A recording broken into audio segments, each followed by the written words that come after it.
Bienvenue dans votre émission Coffre aux idées.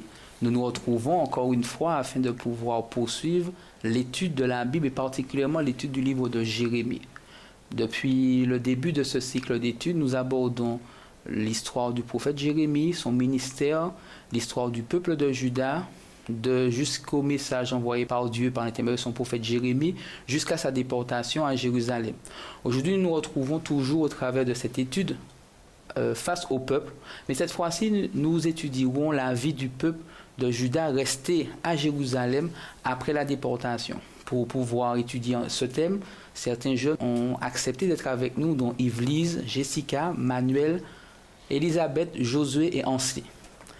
C'est avec plaisir que je vous retrouve encore une fois sur ce plateau. Comment allez-vous? Ça va bien. Ça va bien. Et grâce à Dieu, nous sommes présents et nous allons ensemble approfondir l'étude de ce passage. Pour cette semaine, le titre de l'étude, c'est l'Égypte. Égypte, nous revoilà. Nous avons comme texte de base Jérémie 42, le verset 5. Jérémie 42, le verset 5, texte que je demanderai à l'un d'entre vous de me lire. Et ils dirent à Jérémie, que l'Éternel soit contre nous un témoin véritable et fidèle, si nous ne faisons pas tout ce que l'Éternel, ton Dieu, te chargera de nous dire. Merci Elisabeth. Nous baisserons la tête et Yves-Lise priera avec nous. Notre Dieu, notre Père, nous voulons te remercier pour l'opportunité que tu nous donnes de parler dans ton nom. Permets que tout ce qui se dira puisse nous édifier et nous rapprocher plus près de toi. Au nom de Jésus et pour ta gloire. Amen. Amen. Amen. Nous nous retrouvons au chapitre 40, 41, 42 et 43 en présence du peuple de Juda resté à Jérusalem après la déportation. Afin d'administrer le Jérusalem mais aussi le peuple qui y était resté, le roi Nebuchadnezzar a placé le roi Guédalia afin de pouvoir justement, comme je disais, administrer. Mais Dieu n'a pas oublié ce peuple. Autant Dieu a envoyé une lettre au peuple de Juda en déportation par l'intermédiaire de Jérémie, autant Dieu envoie par l'intermédiaire de Jérémie encore une lettre à ce peuple resté sur place en leur demandant tout simplement d'accepter leur situation, de vivre cette soumission aux Chaldéens et de pouvoir prospérer dans le pays où ils sont. Malheureusement, le peuple de Juda, à ce moment-là, n'était pas prêt à entendre ce message. Il n'avait qu'un désir, c'était de pouvoir se libérer de cette pression, libérer de cette soumission, de cette dépendance à cet envahisseur qui était Nebuchadnezzar et le royaume de Babylone. Et on se rend compte finalement qu'il va se passer quelque chose de terrible.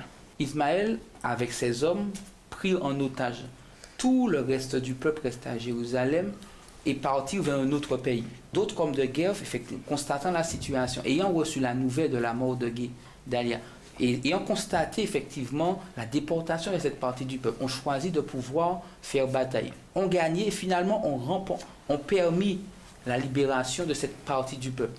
Mais que se passe-t-il à ce moment? Le peuple décide, il nous faut une protection. Nous ne pouvons pas rester dans cette situation où il y a une instabilité à tous les niveaux. Rappelons-nous que Dieu leur avait clairement indiqué qu'il était nécessaire pour eux de rester là où ils étaient. Pourtant, qu'est-ce qu'ils disent? Égypte, nous revoilà. On pourrait utiliser cette expression peut-être connue, mais ils sont fous, ces Hébreux. Où vont-ils comme ça, puisqu'ils ont reçu de Dieu l'assurance qu'il les protégerait dans ce pays? J'aimerais que nous puissions lire Jérémie 41, le verset 1 à 6. Tous les chefs des troupes, Joshana, fils de Kariach, Jézania, fils d'Osée, et tout le peuple, depuis le plus petit jusqu'au plus grand, s'avancèrent et dirent à Jérémie le prophète, « Que nos supplications soient favorablement reçues devant toi. Intercède en notre faveur auprès de l'Éternel ton Dieu, en faveur de tous ceux qui restent, car nous étions beaucoup et nous restons en petit nombre, comme tes yeux le voient. Et que l'Éternel ton Dieu nous montre le chemin que nous devons suivre et ce que nous avons à faire. » Jérémie le prophète leur dit, « J'entends, voici, je vais prier l'Éternel votre Dieu selon votre demande, et je vous ferai connaître sans rien vous cacher tout ce que l'Éternel vous répondra. » Et il dira à Jérémie, « Que l'Éternel soit contre nous un témoin véritable et fidèle, si nous ne faisons pas tout ce que l'Éternel, ton Dieu, te chargera de nous dire. Que ce soit du bien ou du mal, nous obéirons à la voix de l'Éternel, notre Dieu, vers qui nous t'envoyons, afin que nous soyons heureux si nous obéissons à la voix de l'Éternel, notre Dieu. Merci Yvelise. Par rapport à tout au tableau que j'ai eu l'occasion de brosser, que pensez-vous de l'attitude du peuple à ce moment-là? Que vous inspire la lecture de ces quelques versets sur son positionnement?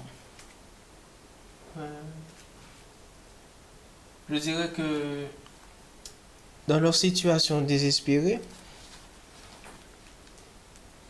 ils font appel à, ils font appel à Jérémie pour demander à Dieu leur secours. Et on voit que ça ressemble bien à des enfants rebelles, mais après qu'ils soient dans le pétrin, ils veulent tout de suite le secours des parents pour qu'ils puissent les aider parce qu'ils sont dans le sale pétrin. Je trouve que c'est exactement la même chose qu'ils ont. D'accord.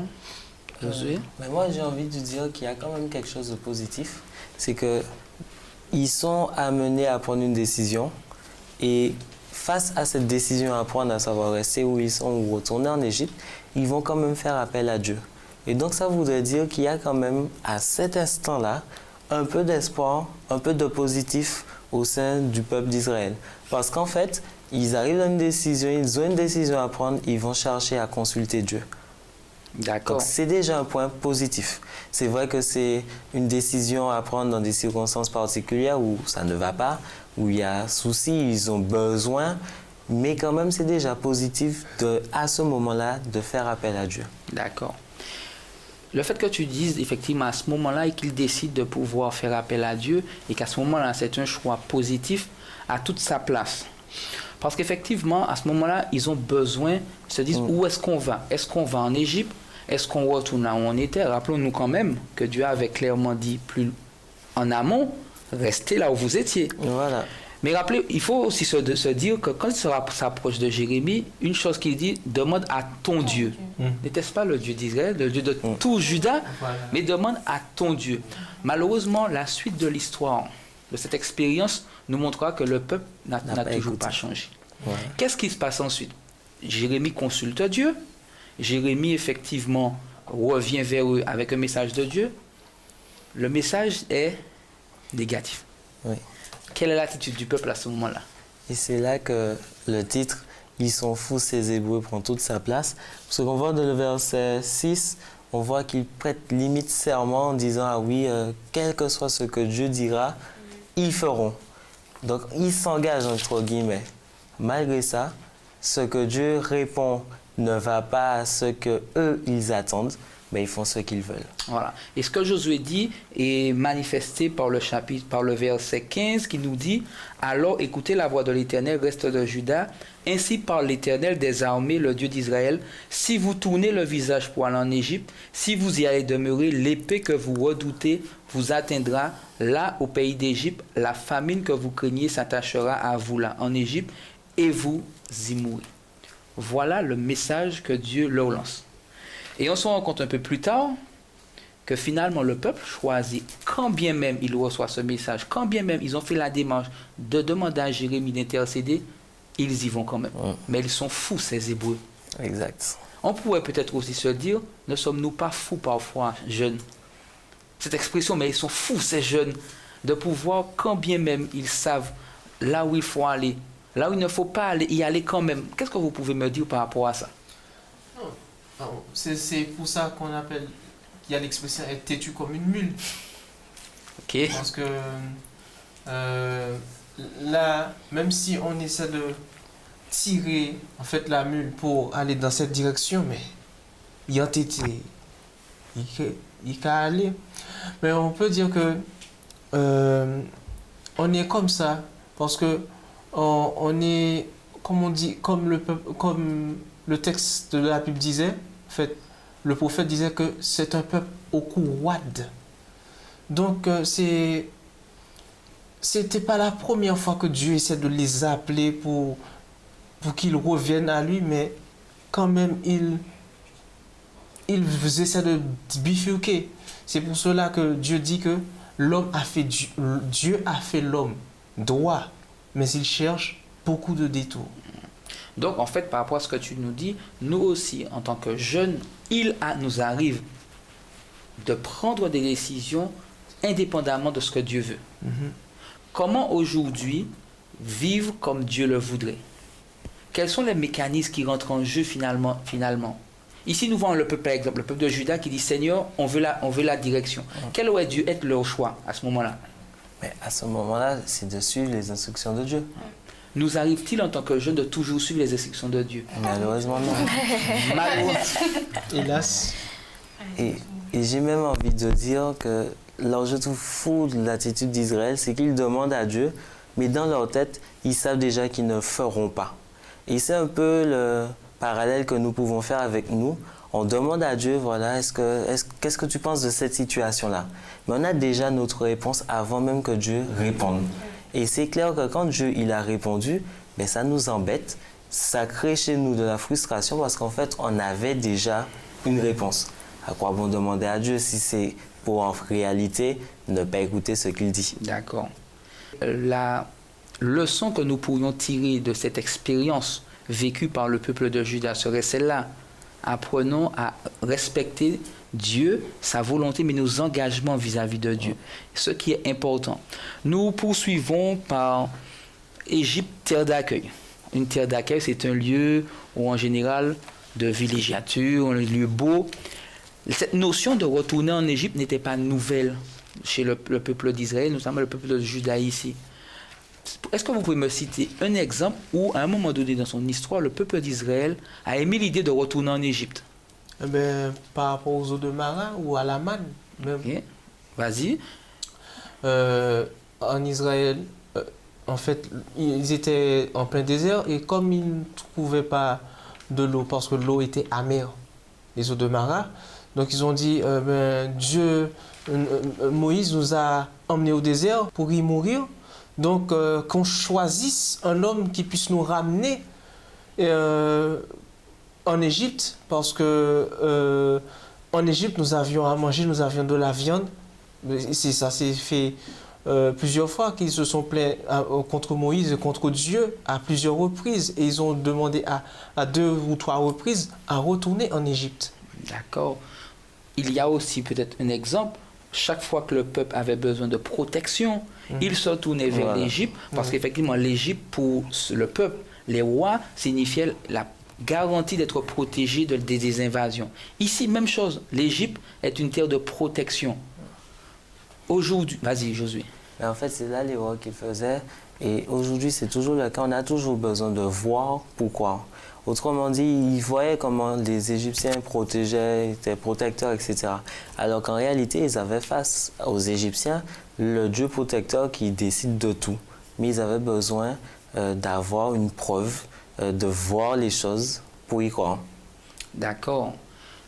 Effectivement, et notamment, par exemple, dans l'expérience du peuple de Juda, on se rend compte au verset 16, où Dieu leur dit « L'épée que vous redoutez vous atteindra au pays d'Égypte ».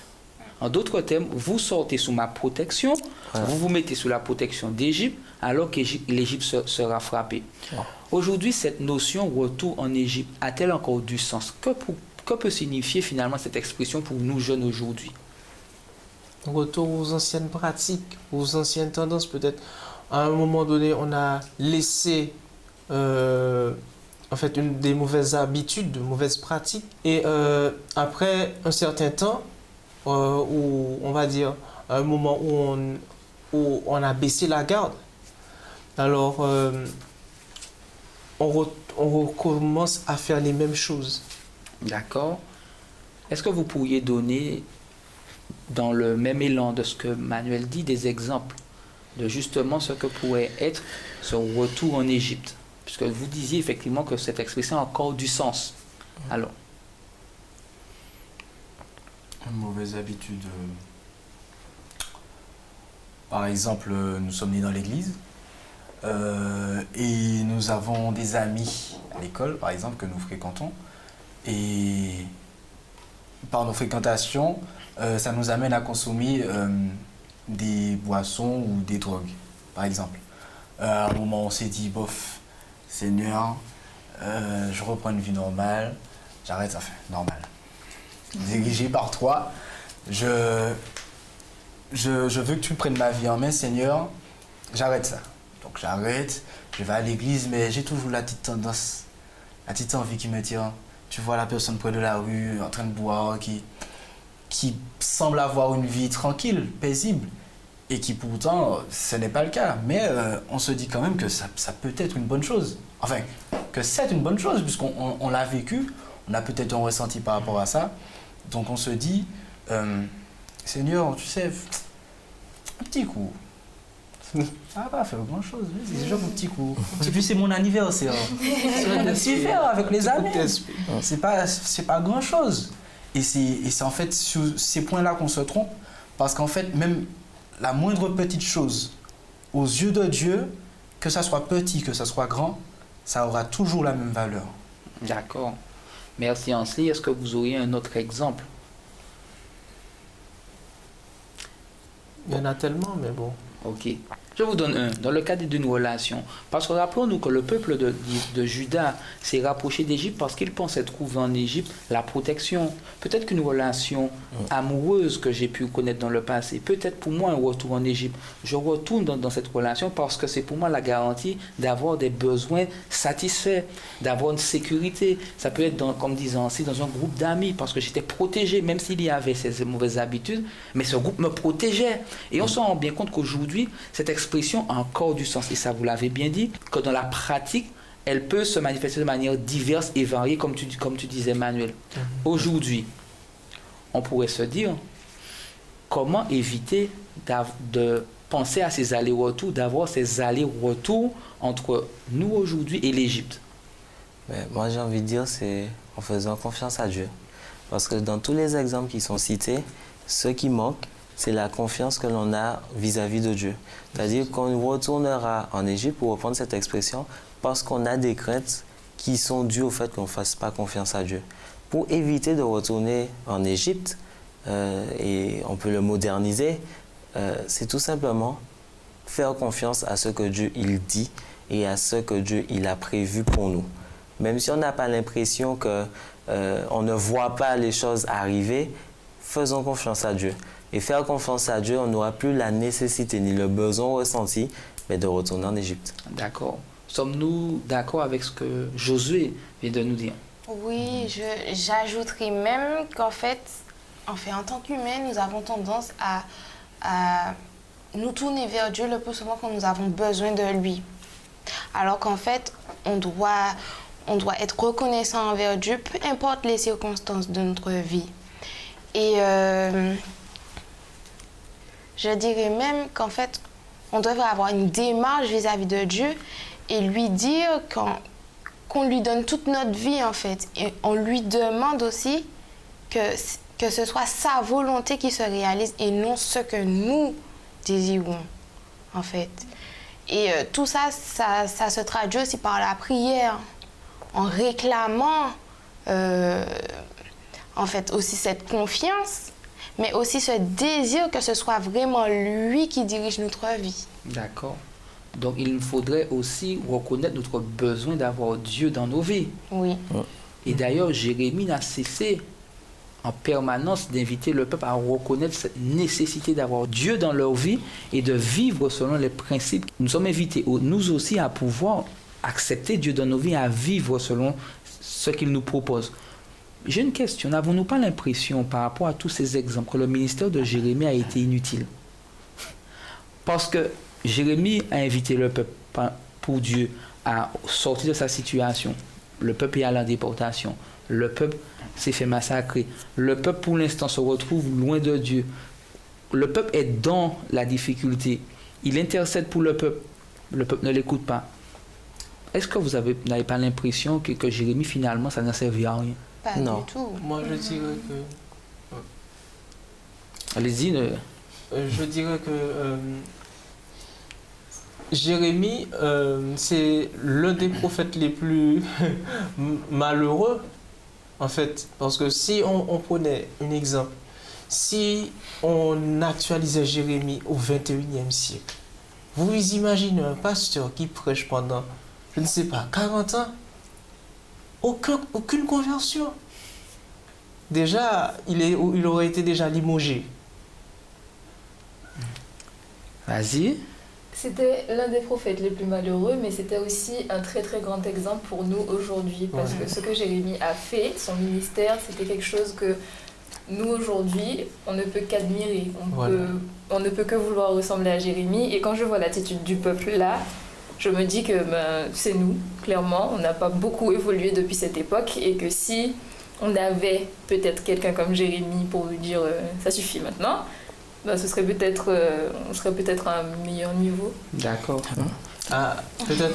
Mais vous dites tout le temps. Elisabeth dit si nous avions quelqu'un comme Jérémie, Voilà. mais ne sommes-nous pas aussi en quelque sorte appelés, comme Jérémie, à inviter les uns et les autres, nous à même à nous positionner et ensuite. Appelé à être, mais est-ce qu'on est vraiment? Ok, donc la question qui pourrait se poser, quel est aujourd'hui l'état de ma relation avec Dieu? Est-ce qu'elle me permet aujourd'hui de pouvoir être une personne équilibrée, une personne qui vit selon la vie que Dieu voudrait qu'elle ait? Mais ça signifie aussi que je suis peut-être appelé à pouvoir inviter mes amis, mes voisins, ceux que je côtoie, ceux qui me sont proches, ceux que j'aime beaucoup, à regarder à Dieu, les inviter à ressentir, à voir ce besoin qu'ils ont de Jésus dans leur vie. L'un d'entre vous, Josué, ainsi, vous vouliez dire quelque chose? Je dirais, par rapport à ce qu'Elisabeth a dit, et pour répondre à la question aussi, le ministère de Jérémie n'est pas inutile, parce que ça voudrait dire aussi que notre ministère, en tant qu'adventiste, du 7e jour, est inutile. Parce que c'est un petit peu ce message ce message, c'est pas un message de destruction qu'on donne au monde, mais c'est un message d'espoir qu'on leur donne. Est-ce que si nous leur donnons ce message d'espoir, de justement délaisser toutes les choses, tout ce que le monde leur offre, et s'offrir pleinement à Dieu, un peu comme ce que Jérémie faisait pour le peuple d'Israël, et que finalement le monde ne nous écoute pas forcément, est-ce que c'est pour autant qu'on doit laisser tomber? Et ce n'est pas un ministère inutile, parce que malgré le fait qu'on ait peut-être l'impression que les gens ne nous écoutent pas, il y en a quand même qui écoutent, qui entendent, parce qu'il ne faut pas oublier que Dieu a dit au peuple, dans une des leçons précédentes, que c'est en faisant du bien à ceux qui sont autour de vous que vous aurez le bonheur. Et c'est justement là, ce n'est pas un ministère inutile, parce que nous aurons ce bonheur à la fin, quelles qu'en soient les circonstances, même si on a peut-être l'impression qu'on ne nous écoute pas, que c'est un ministère qui a toute son importance qu'on est en train d'accomplir. D'accord. Et d'ailleurs, c'est une erreur de dire que le ministère de Jérémie a été inutile, parce qu'en fait, le ministère de Jérémie ne s'arrête pas au temps d'Israël. Le ministère de Jérémie est toujours actuel aujourd'hui. Aujourd'hui, comme Elisabeth disait, il n'y a pas beaucoup de changements entre le peuple d'avant et nous. Donc, ce que Jérémie a dit avant s'applique aussi à nous. Et donc, si avant, ils n'ont pas écouté, ben, j'ai envie de dire, nous, qu'est-ce qu'on fait? Alors, et malheureusement, vous mettez en évidence le fait qu'il semble y avoir, que l'histoire semble se répéter. Ce qui se passait du temps de Judas semble se répéter aujourd'hui dans la vie de chacun des jeunes, dans la vie des hommes et des femmes de la société. Comment faire pour que l'histoire ne puisse s'arrêter, que l'histoire ne soit pas une histoire sans fin? Comme il est écrit, Dieu nous demande que de l'écouter. Et comme on a vu dans la leçon précédente, que nous devons accepter son alliance et de marcher avec lui. D'accord. Pour que l'histoire ne se répète pas un peu, je dirais, Jérémie, lui, il était tout seul. Nous, dans cette salle, par exemple, nous sommes déjà 7. Nous pouvons faire la différence. Parce que lui, Jérémie, il était contre tout un peuple avec des milliers de personnes. Il était seul. C'était lui seulement qui faisait la différence, alors qu'il n'écoutait pas. Ici, aujourd'hui, il n'y a pas qu'un adventiste, enfin, comme nous sommes adventistes du 7e jour, il n'y a pas qu'un adventiste sur terre. Nous pouvons faire la différence, mais il faut qu'on s'y mette tous. Et c'est comme ça que l'histoire ne se répétera pas. D'accord. Sommes-nous prêts aujourd'hui à nous y mettre tous? S'y mettre tous, c'est être conscient que aujourd'hui Dieu nous veut sous sa protection. Que Dieu souhaite que nos vies soient le reflet d'une relation avec lui. Mais c'est être conscient aussi que Dieu veut que les autres soient touchés par son amour et que nous avons cette part de responsabilité. Nous voulons que chacun d'entre vous puisse y réfléchir à cette notion de responsabilité vis-à-vis de l'un des autres, que ce soit par rapport au monde de nos différentes familles, aux amis, aux collègues, aux proches, à ceux qui nous entourent. Vous aussi qui nous suivez, qui avez partagé avec nous cette réflexion, nous voulons croire que vous pouvez marquer une différence dans vos vies et dans celle de ceux qui vous entourent. Nous vous laissons avec cette réflexion et vous donnons rendez-vous pour une prochaine émission Coffre aux idées.